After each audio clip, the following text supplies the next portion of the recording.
Mass suicide or murder? The disturbing legacy of Jonestown, Guyana, November 1978. Good evening and welcome to this channel. Tonight's question is, can I explore the events surrounding Jonestown, Guyana, November 1978, when some 900 people died? Let's talk about what happened there and why so many people are still asking the question, was it mass suicide or mass murder? It's hard to know where to start with Jonestown. There's so much to cover. So we'll begin with Jim Jones. He founded the People's Temple in Indianapolis. In the early 1950s, it was a sort of Pentecostal offshoot. But it quickly became clear that Jones wasn't interested in traditional Christianity. Instead, he crafted his own religion, a mixture of Christianity, Marxism, utopian socialist ideas, racial integration, and self-help. His temple attracted a diverse group of members who were looking for something more than what they found in traditional churches. And Jones cultivated an image of being a man who could help them and lead them to salvation. The problem was, he was also a charismatic, manipulative psychopath. By the late 60s, his followers started talking about a coming race war and how his community would survive Armageddon. As racial tensions escalated, Jones decided to move his flock to a 4,000-acre plot of land in Guyana. They named their settlement Jonestown. Over 1,000 people made the move, most of them African American. Now, once they arrived in Guyana, things didn't go smoothly. Food supplies dwindled, people got malaria, and things just fell apart. But Jones convinced his followers that if they just tried harder, they'd be able to build a worker's paradise. Jones also created an elite guard of bodybuilders who enforced his rules and beat people who stepped out of line. Soon enough, rumors began spreading outside of Jonestown about the conditions there and about Jones himself. Former members claimed that Jones had beaten them and that he forced women to sleep with him. By late 1978, things were really falling apart at Jonestown. Supplies were low. People were leaving, and Jones was paranoid that the Guyanese military was planning to storm the settlement.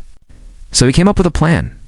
On November 18, 1978, he organized what he called a revolutionary suicide. It would be a mass suicide, he said, but one that was voluntary. On that day, all the residents of Jonestown gathered in the settlement's main building. Some were given drinks with a blue flavoring, others were given white pills. Everyone drank or took the pills. Jones went around the crowd, making sure everyone was following along. For those who hesitated, he grabbed their heads and forced the drinks down their throats. He did the same thing for those who refused the pills. Jones then told his followers that they were now immortal and would soon become part of the 20th century's Second American Revolution. He spoke for another hour, and then the crowd broke into smaller groups. In these groups, people embraced before taking their last breaths together. Many embraced children, some held hands. Others embraced animals, pets and farm animals alike. They took the cyanide-laced flavor aid or delirium pills. When they were done, there were only a few survivors left in Jonestown. The next day, a congressman from Indiana visited Jonestown. He'd been contacted by worried family members of Jonestown residents. The congressman found everyone dead. The settlement was eerily silent.